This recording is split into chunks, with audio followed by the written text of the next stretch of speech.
राधे दोस्तों, जय माता दी। आप सभी भक्तजनों को संकष्टी चतुर्दशी व्रत की ढेर सारी शुभकामनाएं। आइए आज सुनते हैं भगवान गणेश के साथ माँ चौथ की पूरी संपूर्ण कथा। प्रेम पूर्वक भगवान गणेश का ध्यान करते हुए संकष्टी चतुर्दशी व्रत कथा को प्रेम पूर्वक से सुनते हैं। हाथ में पुष्प जरूर ले और भोलेनाथ और माँ पार्वती का भी ध्यान करें। सभी देवी देवता का पूरे भाव से ध्यान करने के बाद हम व्रत कथा का श्रवण करेंगे। तो सर्वप्रथम हम गणेश जी की कथा सुनेंगे। संकष्टी चतुर्दशी व्रत में भगवान गणेश की पौराणिक कथाएं अगर सुनते हैं तो संपूर्ण कष्ट, आपकी सभी बाधाएं दूर हो जाती है और माँ पार्वती और साथ में शिव जी की आराधना अवश्य करनी चाहिए। तभी आपके मन में जो भी कठिनाइयां हैं, चाहे जो भी परेशानियां हैं, वो सारी समाप्त हो जाती हैं। तो आइए सुनते हैं पौराणिक व्रत कथा। पौराणिक कथा के अनुसार एक बार भगवान शिव तथा माता पार्वती नर्मदा नदी के किनारे बैठे हुए थे। वहां माता पार्वती ने भगवान शिव के समय व्यतीत करने के लिए चौपड़ खेलने को कहा। शिव चौपड़ खेलने के लिए तैयार तो हो गए, परंतु इस खेल में हार जीत का फैसला कौन करेगा, यह प्रश्न उनके समक्ष उठा। तो भगवान शिव ने कुछ तिनके एकत्रित कर उसका एक पुतला बनाकर उनके प्राण प्रतिष्ठा पूरी तरह से कर दी। पुतले से कहा, हे बेटा, हम चौपड़ खेलना चाहते हैं, परंतु हमारी हार और जीत का फैसला करने वाला अभी तक कोई नहीं था। इसलिए तुम बताना कि हम दोनों में से कौन हारेगा और कौन जीतेगा। उसके बाद भगवान शिव और माता पार्वती का चौपड़ खेल शुरू हो जाता है। यह खेल 3 बार खेला गया। संयोग से तीनों बार माँ पार्वती ही जीत गई। खेल समाप्त होने के बाद बालक से हार जीत का फैसला करने के लिए पूरी तरह से कहा गया, तो उस बालक ने भगवान शिव को विजयी बता दिया। यह सुनकर माता पार्वती पूरी तरह से क्रोधित हो गई और क्रोध में उन्होंने बालक को लंगड़ा होने, कीचड़ में पड़े रहने का श्राप दे दिया। बालक ने माता पार्वती से पूरे भाव से माफ़ी मांगी और कहा कि यह मुझसे अज्ञानतावश हो गया है, मैं किसी द्वेष भाव में ऐसा नहीं किया हूँ। बालक द्वारा क्षमा मांगने पर माता ने कहा, यहाँ गणेश पूजन के लिए नाग कन्याएं आया करेंगी, उनके कहे अनुसार तुम गणेश व्रत जरूर करना। ऐसा करने से तुम मुझे प्राप्त करोगे। यह कहकर माता पार्वती शिव के साथ कैलाश पर्वत पर चली जाती है।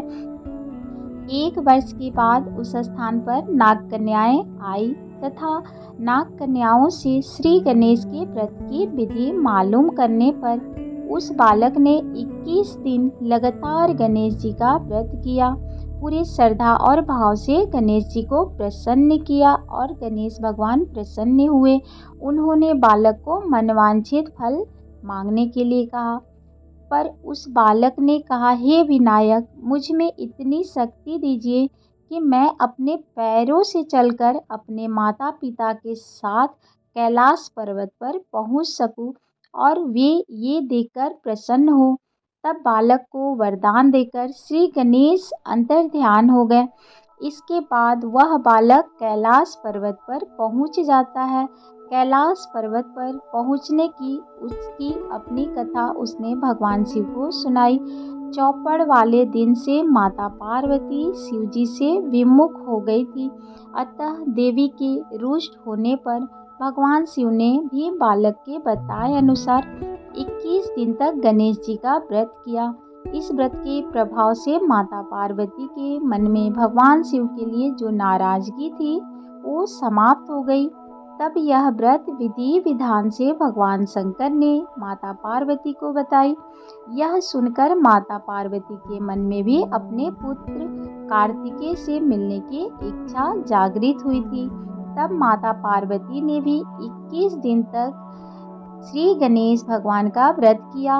तथा ध्रुवा, फूल और लड्डुओं से गणेश भगवान के पूजन की, अर्चना की, धूप दीप उन्हें दिखाया। व्रत किए 21 दिनों तक कार्तिकेय स्वयं माता पार्वती से मिलने आ गए। उस दिन से श्री गणेश चतुर्दशी का यह व्रत समस्त मनोकामनाओं की पूर्ति करने वाला व्रत माना जाने लगा। इस व्रत को करने से मनुष्य के सारे कष्ट दूर हो जाते हैं, मनुष्य को समस्त शुभ और सुविधाओं की प्राप्ति हो जाती है, उनके जीवन में कोई भी समस्या शेष नहीं रहती। तो बोलिए प्रेम पूर्वक गणेश भगवान की जय, माँ पार्वती की जय, शिव पार्वती की जय, सभी देवी देवताओं की जय। आइए सुनते हैं चौथ माता की व्रत कथा। माता की पौराणिक कथा। एक सेठ और सेठानी थे, उनके एक बेटा और बहू भी रहा करते थे। बहू जो थी सुबह भोजन बनाकर सभी को भोजन कराने के बाद ही स्वयं भोजन किया करती थी। एक पड़ोसन थी जो कि रोज बहू से पूछती, खाने में क्या बनाया है? बहू कहती, ठंडो बासी। एक दिन उसके पति ने ऐसा सुनकर विचार किया, आज तो मैं पकवान बनवाऊंगा, फिर देखता हूँ मेरी पत्नी क्या कहती है। उसने इस तरह के बहुत सारे पकवान तरह तरह के बनवाए। उसके बाद सब मिलजुल कर एक साथ बैठकर तरह तरह के पकवान का आनंद लिए। उसके बाद बहू से पड़ोसन पूछती है, आज तुमने क्या खाने में बनाया? बहू फिर वही कहती है, ठंडो बासी। सेठ के लड़के ने सोचा, हो न हो कोई बात अवश्य है जिससे कि मेरी पत्नी ऐसा कहती है। उसने पत्नी से पूछा, तुम रोज ठंडो बासी खाया ऐसा क्यों कहती हो, जबकि हमने तो सब एक साथ बैठकर कई तरह के पकवान भी खाए। उसकी पत्नी बोली, अपन जो खा रहे हैं वो माँ बाप बच्चों की कमाई है। जिस दिन आप कमा कर लाओगे उस दिन मैं समझूंगी कि ताज़ा भोजन कर रही हूँ। अब एक दिन में लड़के ने माँ से कहा, मैं एक बड़े शहर में कमाने के लिए जा रहा हूँ। माँ बोली, बेटा अपने पास इतना धन है कि खाया नहीं जाएगा। तो माँ मना करने लगी तो बेटा ने स्वयं कमाने का दृढ़ निश्चय कर लिया था और जाते समय पत्नी से कहता है, मैं जब तक कमा कर धन लेकर घर नहीं आता हूँ तुम चूल्हे की आग बुझने मत देना। एक दिन चूल्हे की आग जो थी वो बुझ जाती है। वह मन ही मन घबराने लगती है, कहती है मेरे पति पर संकट तो नहीं आ पड़ी, जल्दी से पड़ोस में जाकर पड़ोसन से चूल्हे से आग ले आती हूँ।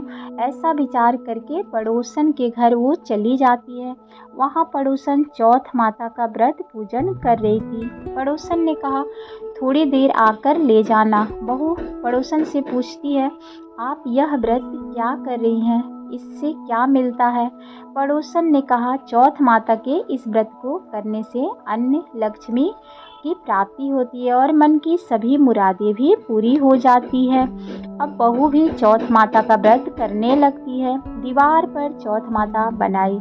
उस दिन घी गुड़ का चूरमा भी बनाकर रात्रि को चंद्रमा को अर्घ्य देकर भोजन करती है। ऐसा करते करते बहुत दिन गुजर गए। चौथ माता ने उस बहू के पति को सपने में कहा, साहूकार का बेटा तू जागो, सो नहीं, तेरी पत्नी बहुत याद कर रही है, घर जाकर उसकी चिंता मिटाओ। तू दुकान खोलकर कुकू केसर का पगलिया बना के बैठ जाना, आज तेरा हिसाब किताब चुकता हो जाएगा। अब तो चौथ माता ने जैसा कहा था वैसा ही हुआ। उसने घर जाने की तैयारी भी की, गाड़ी भर के धन दौलत लेकर चल दिया। रास्ते में एक बड़ा सा काला नाग फल पूरी तरह से फन फैलाए हुए बैठा हुआ था। कहने लगा, आज तो मैं तुझे डसूंगा, छोड़ूंगा बिल्कुल भी नहीं, आज तेरी आयु पूरी हो गई है। सेठ ने लड़के से कहा, आज चौथ माता ने मुझे सपना दिया तो मैं पत्नी से मिलने घर जा रहा हूँ। वहाँ मेरी पत्नी बहुत चिंतित है, मैं उससे मिलकर जरूर आऊँगा, तब तुम मुझे डस लेना। नाग ने कहा, तुम शपथ पूर्वक कहकर जाओगे तो मैं तुम्हें जाने दूंगा, परंतु लौट कर नहीं आए तो तुम्हारे घर आकर मैं तुम्हें डस लूँगा। इस प्रकार सर्प को वचन देकर वह अपने घर पहुंच जाता है। वहां सभी से हंसी खुशी से मिला और भोजन करने लगा। उस भोजन के बाद वह उदास होकर बैठ जाता है। उसकी पत्नी ने उदास होने का कारण पूछा तो पति ने काले नाग वाली बात अपनी पत्नी को बता दी। कहा यदि मैं उसके पास नहीं जाऊंगा तो वह घर आकर ही मुझे डस लेगा। पत्नी बहुत चतुर थी। उसने कहा आप घबराओ नहीं, लेट जाओ, मैं एक उपाय करती हूँ। पत्नी ने कमरे की 7 पीढ़ी सोई। पहली पीढ़ी पर रेत, दूसरे पर इत्र, तीसरे पर गुलाब और चौथे पर कुकू केसर फैलाई, 5वीं पर लड्डू पेड़ा, 6ठी पर गद्दी लचीला और 7वीं पीढ़ी पर दूध का कटोरा भरकर रख दिया। इस प्रकार वह 7 ही पीढ़ी सजाकर बैठ गई। आधी रात होते ही नाग आकर पीढ़ी चढ़ने लगा। पहली पीढ़ी पर रेत में लौटा गया। कहने लगा सेठ की बहू ने बड़ा ही आराम तो दिया है, पर बचनों से बंद कर आया हूँ, सो डसूंगा अवश्य ही। इसी प्रकार 7 पीढ़ियों पर नाग आराम करता हुआ और कहता हुआ कि डसूंगा जरूर। कमरे में जाने ही वाला था कि चौथ माता ने विचार किया कि मैं इसे नहीं बचाऊंगी तो संसार में धर्म कर्म और व्रत पूजन कौन करेगा। अब तो गणेश जी, चंद्रमा जी और चौथ माता ने उसे बचाने का विचार किया। चौथ माता उजाला किया और चौथ माता ढाल बनी। गणेश जी ने तलवार लेकर नाग को मार दिया, ढाल से ढक दिया। इस प्रकार से बहू जो थी थकी हारी सो गई। दिन उगा तो लोग बेटे से मिलने आए, परंतु बेटा बहू तो उठे ही नहीं थे। बहुत देर हो गई तो माँ उन्हें उठाने गई। माँ ने 7 पीढ़ियाँ पर जो कुछ देखा तो वह पूरी तरह से घबरा जाती है। बेटा बहू को आवाज़ लगाने लगी। बेटा बहू उठे तो देखा कि एक ढाल तलवार वहाँ पड़ी है। अब ढाल उठाई तो वहीं काला नाग मरा हुआ पड़ा था। बेटा बहू ने सोचा कि आज तो धर्म कर्म ही आड़े आए। जो भगवान गणेश जी और चौथ माता की अपनी पूरी श्रद्धा और भक्ति से पूजा करते हैं, उन्होंने आज रक्षा की। हे चौथ माता, आपने जैसे सेठ के बेटे और बहू की रक्षा की, वैसे सबकी रक्षा करना। तो बोलो प्रेम पूर्वक चौथ माता की जय, गणेश भगवान की जय। जो भी श्रद्धा भाव से पूरी कथा